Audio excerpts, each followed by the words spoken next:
Halo pemirsa Indonesia Globe, kembali dalam Bincang Spesial bersama saya, Rahmawati. Dalam episode kali ini kita akan membahas mengenai Undang-Undang ITE yang banyak dibahas oleh berbagai kalangan. Saat ini saya sudah bersama dengan anggota Komisi 3 DPR RI, Bapak Arsul Sani. Bagaimana Pak kabarnya? Alhamdulillah sehat-sehat dan semoga kita semua selalu dalam keadaan sehat afiat. Amin, amin. Pak, sekarang ini banyak perbincangan mengenai Undang-Undang ITE. Ya. Bapak sebagai anggota Komisi 3, bagaimana menanggapi pernyataan Bapak Presiden Joko Widodo terkait permintaan untuk merevisi UU ITE ini, Pak? Ya, jadi pertama sebetulnya ketika Undang-Undang Informasi dan Transaksi Elektronik yang kita kenal sebagai Undang-Undang ITE itu diundangkan, maka sebetulnya undang-undang ini tidak sekedar atau bahkan utamanya bukan untuk mengatur soal tindak pidana yang menggunakan sarana elektronik, ya, termasuk media sosial, bukan itu sebetulnya. Tetapi kemudian ada pasal-pasal yang mengatur tentang perbuatan pidana yang menggunakan sarana elektronik, ya. Nah, ini yang kemudian dalam perkembangannya dianggap bermasalah. Nah, kenapa dianggap bermasalah? Karena kemudian ketika kita menyelenggarakan ya ajang-ajang demokrasi seperti pilkada, pilpres, ya, itu kemudian ternyata membelah masyarakat kita, dan kemudian karena keterbelahan itu muncul ekspresi-ekspresi kebencian di berbagai media elektronik, khususnya media sosial, sehingga kemudian oleh penegak hukum dilakukan proses-proses penegakan hukum. Tentu proses penegakan hukum itu dilakukan atas dasar tafsir penegak hukum, dibantu oleh orang yang ahli, saksi ahli, begitu, untuk kemudian menilai bahwa sebuah ekspresi, sebuah ujaran, sebuah tulisan itu patut diproses pidanakan atau tidak. Nah, karena begitu intensif atau bahkan boleh disebut masif, maka tentu mendatangkan reaksi dari masyarakat. Dan kemudian reaksi dari masyarakat tentu ada yang positif, tapi banyak juga yang negatifnya. Nah, yang negatif itu kemudian antara lain merasakan bahwa proses-proses penegakan hukumnya itu tidak berkeadilan. Ada ungkapan yang sudah sama-sama kita sering dengar, ya, hukum tajam ke bawah tapi tumbul ke atas, hukum tajam ke kanan tapi tumbul ke kiri.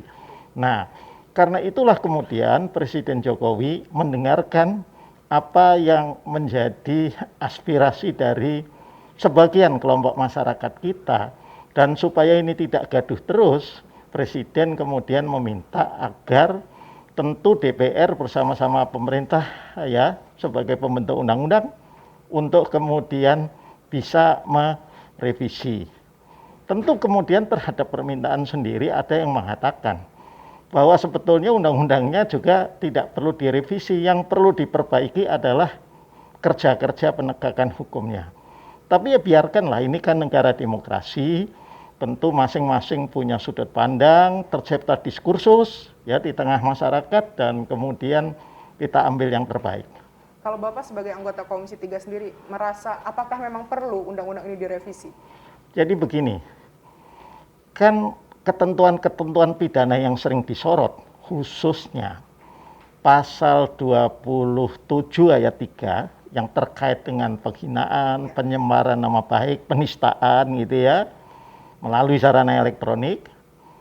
Kemudian pasal 28 ayat 2 yang terkait katakanlah ujaran atau ekspresi permusuhan, ya, kebencian terhadap kelompok tertentu, agama tertentu, sara lah begitu ya kita sebutnya. Itu kan memang pasal yang rumusannya tidak spesifik, terbuka, sehingga orang kemudian menganggap ini pasal karet, karena tafsirnya akan sangat tergantung dari penegak hukum dan ahli yang dibawa oleh penegak hukum itu betul sendiri. Nah, saya sendiri kemudian melihat bahwa memang sebetulnya ya persoalan ini ada di level penegakan hukum. Tetapi penegakan hukum itu kan terus berjalan. Nah, karena itu kemudian tafsir-tafsir yang terbuka, yang karet itu bisa juga terus berjalan. Karena itu saya juga sepakat ya bahwa supaya lebih terkontrol proses penegakan hukumnya, lebih jelas ya, maka tidak ada salahnya kalau kemudian rumusan di pasal itu diperbaiki. Saya yang berpendapat diperbaiki bukan dihilangkan ya, jadi dirumuskan ulang, termasuk kemungkinan misalnya memberikan penjelasan atas pasal itu. Mana sih batasan antara kritik dan pencemaran nama baik atau ujaran kebencian? Itu hal-hal yang menurut saya terbuka untuk kemudian kita rumuskan ulang. Gitu. Jika pasal itu direvisi, apakah nantinya akan menimbulkan konflik baru atau pro kontra baru? Bapak melihatnya akan ada peluang seperti itu atau tidak, Pak? Ya, begini, tentu kan dalam masyarakat yang demokratis, yang terbuka seperti yang kita nikmati sekarang ini, yang namanya konflik ya, itu pasti tidak terhindarkan. Tetapi kan tentu harus semuanya yang terkontrol dengan baik. Bukan konflik yang kita inginkan, tapi perbedaan-perbedaan sudut pandang ya, kritik-kritik dan segala macam yang itu tidak kemudian menjelma menjadi ujaran kebencian ataupun penistaan misalnya. Nah, ini yang menurut saya tantangan kita untuk DPR, pemerintah sebagai pembentuk undang-undang, tentu dengan minta masukan dari berbagai elemen masyarakat untuk merumuskan ulang.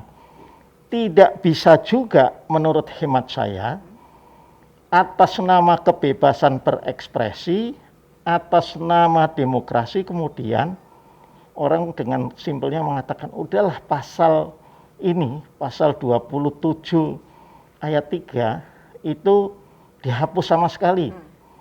Ya. Atau kembali saja kepada KUHP.